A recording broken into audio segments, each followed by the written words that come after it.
Salut tout le monde, c'est Zien, on se retrouve aujourd'hui pour un nouveau mini-cours. Alors vous avez voté dans le Strapol et vous avez choisi de me faire parler du Uzi cette fois-ci. Donc on se retrouve sur World of Gun Disassembly. Je vais reprendre l'ancien format que j'utilisais avant, c'est-à-dire le format normal, c'est-à-dire différent de celui que j'ai utilisé pour la munition Magnum en fait. Je vais reprendre le format normal.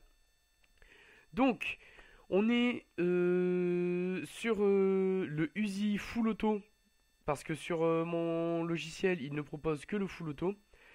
D'abord, à savoir que le Uzi a ensuite donné par la suite deux autres versions un peu moins connues, qui sont le Mini Uzi et le Micro Uzi. Donc, on va commencer par la présentation habituelle. On a un pistolet mitrailleur d'origine israélienne designé en 1948 par Uziel Gall, qui a donné son nom à son arme. Ensuite, il a été manufacturé par Israel Military Industries et est produit depuis 1950 et est toujours produit à l'heure actuelle. En poids, on a 3,5 kg, c'est on va dire assez léger, le poids qu'on lui demande en fait il est suffisamment parce que ça empêche que quand on tire, le recul soit trop important. On a une munition 9 mm Parabellum pour cette arme. Pour ceux qui connaissent pas la 9 mm Parabellum, c'est en fait, on va dire, la normalité pour les balles de pistolet et de pistolet mitrailleur. C'est-à-dire que la plupart des pistolets à travers le monde de calibre moyen vont tirer du 9 mm Parabellum. On a une vélocité de 390 mètres par seconde. Euh, on a un système d'alimentation de 25 ou de 32 balles par chargeur. Et pour ce qui est de la mire, on a une mire métallique habituelle. Donc on va passer au mode opération. Ça va mettre un peu de temps parce que je l'ai encore jamais j'ai encore jamais chargé cette arme. Comme ça va prendre un peu de temps, je vous invite encore une fois à voter pour la prochaine arme dans le strapole que je mets dans la description. S'il vous plaît, c'est vraiment important pour moi. Ça me permet de m'organiser dans l'ordre des vidéos que je tourne. Voilà, ça a chargé. Alors, vous pouvez voir ici que la crosse est déployée déjà. Voilà, en gros, elle se déploie elle se déploie de cette manière. Donc, on tire.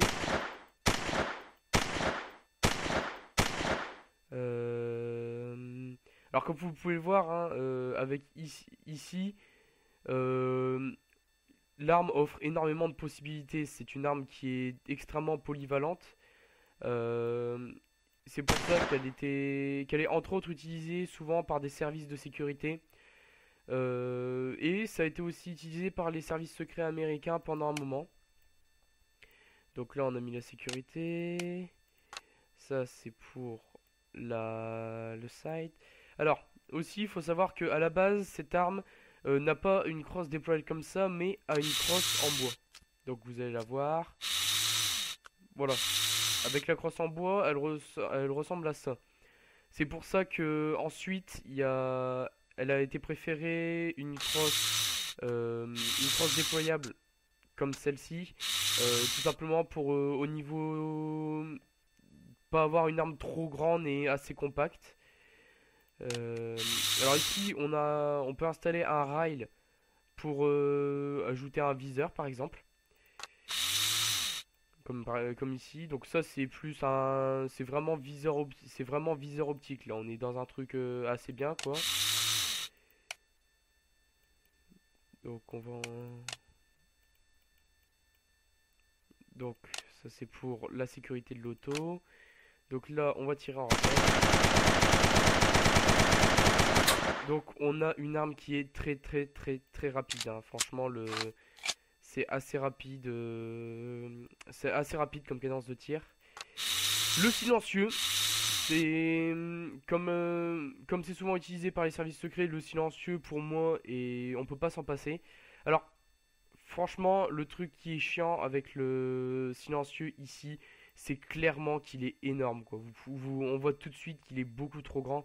Et du coup, ça enlève le fait qu'on a une arme compacte pour passer à quelque chose de beaucoup trop gros. Enfin, après, c'est mon avis. On a possibilité de mettre une baïonnette. Je vais vous dire clairement, avant d'utiliser ce logiciel, je me disais clairement qu'on pouvait pas mettre une baïonnette sur un pistolet mitrailleur. C'est quelque chose d'assez anormal, on va dire. C'est pas très commun. Donc ça, c'est pour replier la crosse. Là, donc vous pouvez le voir, en fait, là, je viens de changer le chargeur. Et vous voyez qu'en fait, quand on passe à un chargeur de 20 balles, c'est plus petit. Et le jeu propose un chargeur de 40, qui lui, par contre, est quand même assez grand et assez mastoc, on peut dire. C'est pour ça que la plupart du temps, vous le verrez comme ça, avec un chargeur de 32. La taille, elle est ni trop grande, ni pas assez. Et le nombre de balles est suffisant. On va regarder un petit coup pour voir ce que ça fait quand on appuie sur la gâchette. Alors aussi, vous pouvez le voir dans les chargeurs, souvent, les chargeurs, les balles sont sont arrangées de cette manière. C'est-à-dire une à droite, une à gauche, avec un décalage à la hauteur à chaque fois. Ici, le mécanisme n'est pas évident, en fait. Et le truc, en fait, c'est que ici, en appuyant sur la gâchette, vous allez libérer le système qui va faire rentrer une nouvelle balle et le percuteur va venir percuter la balle. C'est tout ce que j'avais à dire pour le Uzi. Encore une fois, je vous invite à vous abonner à la chaîne des Illuminés. Je vous invite à partager la vidéo. Et surtout, très très important, votez pour la prochaine arme dans le Strapol. Ce serait super sympa. Il ne me reste plus qu'à vous dire salut, à la prochaine.